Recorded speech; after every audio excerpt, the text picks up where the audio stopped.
అనే పదానికి కొత్త, 9 అనే 2 అర్థాలున్నాయి. శంభుడు నిశంభుడిని సంహరించేందుకు దుర్గాదేవి 9 రోజుల పాటు యుద్ధం చేసి 10వ రోజున ఆ రాక్షసులపై విజయం సాధించింది. అందుకే నవరాత్రులలో 9 రోజుల పాటు 10వ రోజున విజయదశమిని జరుపుకుంటారు. Welcome back to my channel Janu arts and craft. ఈ రోజు దసరా నవరాత్రులలో అమ్మవారి డ్రాయింగ్ వేస్తే అమ్మవారి యొక్క 9 రూపాయల గురించి ఎక్స్ప్లెయిన్ చేస్తాను. వీడియో లాస్ట్ వరకు చూసేయండి. దశమి రోజునే రావణాసురుని శ్రీరాముడు వధించాడని పురాణాలు చెప్తుంటాయి. శంభుడు నిశంభుడు అనే రాక్షసులు బ్రహ్మదేవుని నుంచి తమకు మరణం లేని వరం ఇవ్వమని కోరుకుంటారు. ధైర్యవంతురాలైన మహిళ చేతిలోనే తమకు మరణం సంభవించాలని కోరుకుంటారు. బ్రహ్మదేవుడు ఆ వరాలని రాక్షసులకి ప్రసాదిస్తాడు. ఈ రాక్షసులకి గర్వం తలకెక్కి దేవతలను హింసించడం మొదలుపెట్టారు. కానీ వారి అరచకలను మట్టుబెట్టేందుకు ఆదిపరాశక్తి కౌశిక కాళిక కాలరాత్రిగా ఉద్భవించింది. కాళికాదేవికి సహాయంగా 3 అమ్మల రూపమైన అష్టమధులు అష్టరాత్రులుగా ఉద్భవించారు.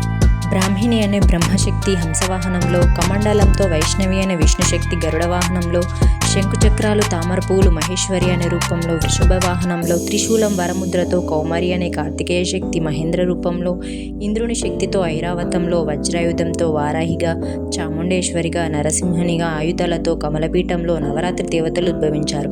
అలా దుర్గాదేవి శంభుడు నిశంభుడిని సంహరించింది. దీంతో ఈ రాక్షసుల బారి నుండి తప్పించుకున్న దేవతలు మహిషాసుర మర్దిని అయిన దేవదేవిని స్తుతించారు. అందుకే ప్రతి ఏడాది దేశవ్యాప్తంగా నవరాత్రులను అట్టహాసంగా జరుపుకుంటారు. దుర్గాదేవి 9 రూపాలలో మొదటి రూపం శైలపుత్రి కాబట్టి దసరా నవరాత్రుల్లో మొదటి రోజు శైలపుత్రిగా పూజిస్తారు. పర్వతరాజైన హిమవంతుని కుమార్తె కాబట్టి ఈమెకు శైలపుత్రి అనే పేరు వచ్చింది. సతీదేవి యోగాగ్నిలో తనువు త్యజించిన తర్వాత హిమవంతుని కుమార్తెగా పుట్టిందని చెప్తారు. ఆమెకి సతీ, పార్వతి, భవాని అనే పేర్లు కూడా ఉన్నాయి. ఆ వాహనం వృషభం, ఎద్దు. ఆమె కుడి చేతిలో త్రిశూలం, ఎడమ చేతిలో కమలాలు ఉంటాయి. ఆమె తలపై చంద్రవంక ఉంటుంది. ఈమె బలానికి, స్వచ్ఛతకి చిహ్నంగా భావిస్తారు. కళలో రెండోది బ్రహ్మచారిణి రూపం. శివుడి కోసం ఘోర తపస్సు చేసిన పార్వతీదేవి రూపమే బ్రహ్మచారిణి. ఈమె జ్ఞానానికి, భక్తికి, తపస్సుకి ప్రతీక. ఆమె ఒక చేతిలో జపమాల, మరో చేతిలో కమండలం ఉంటుంది. ఈ దేవిని పూజించడం వల్ల నిస్వార్థ ప్రేమ, సేవ లభిస్తాయని భక్తుల విశ్వాసం.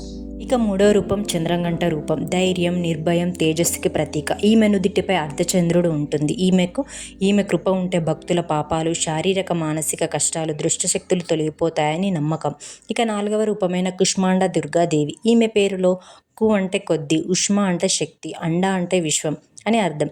అంటే ఈ విశ్వాన్ని తన శక్తితో సృష్టించిన దేవత. ఈమె దివ్యమైన నవ్వుతో విశ్వాన్ని సృష్టించిందని నమ్ముతారు. ఈమె శక్తితో శూన్యతను కూడా ప్రకాశవంతం చేస్తుందని విశ్వాసం. రూపమైన కుష్మాండ దుర్గాదేవి. ఈమె పేరులో కు అంటే కొద్ది, ఉష్మ అంటే శక్తి, అండ అంటే విశ్వం అని అర్థం. అంటే ఈ విశ్వాన్ని తన శక్తితో సృష్టించిన దేవత. ఈమె దివ్యమైన నవ్వుతో విశ్వాన్ని సృష్టించిందని నమ్ముతారు. ఈమె శక్తితో శూన్యతను కూడా ప్రకాశవంతం చేస్తుందని విశ్వాసం. 5వ రూపమైన స్కందమాత దుర్గాదేవి. ఈమె స్కందుడు అంటే కుమారస్వామి తల్లి కాబట్టి స్కందమాత అనే పేరు వచ్చింది. ఈమెని జ్ఞానానికి, రక్షణకు తల్లిగా స్కందమాత దుర్గాదేవి. ఈమె స్కందుడు అంటే కుమారస్వామి తల్లి కాబట్టి స్కందమాత అనే పేరు వచ్చింది. ఈమెని జ్ఞానానికి, రక్షణకి తల్లిగా పూజిస్తారు. ఈమె కార్తికేయుడి తల్లిగా, మాతృత్వానికి ప్రతీక. రూపమైన కాత్యాయని దేవి. మహిషాసురుని సంహరించి ధర్మాన్ని పునరుద్ధరించడానికి అవతరించిన దేవత అని కూడా పిలుస్తారు. కాత్యాయనుడు అనే ముని దుర్గాదేవి కోసం తపస్సు చేసి తన కుమార్తెగా జన్మించమని కోరిన తర్వాత ఈమె కాత్యాయనిగా అవతరించింది. ఇక 7వ రూపం ఈమె కాలరాత్రి దుర్గామాత. ఈమె దుష్టశక్తులను నాశనం చేసి భక్తులకి అదృష్టాన్ని ప్రసాదిస్తుందని నమ్మకం. ఆమె చీకటి రాత్రిలా కనిపిస్తుంది. ఈమె అత్యంత ఉగ్రమైన, భయంకరమైన రూపాల్లో ఒకటిగా పరిగణిస్తారు. కాల అంటే సమయం లేదా చీకటి అని అర్థం. రాత్రి అంటే రాత్రి కాబట్టి కాలరాత్రి అని అర్థం.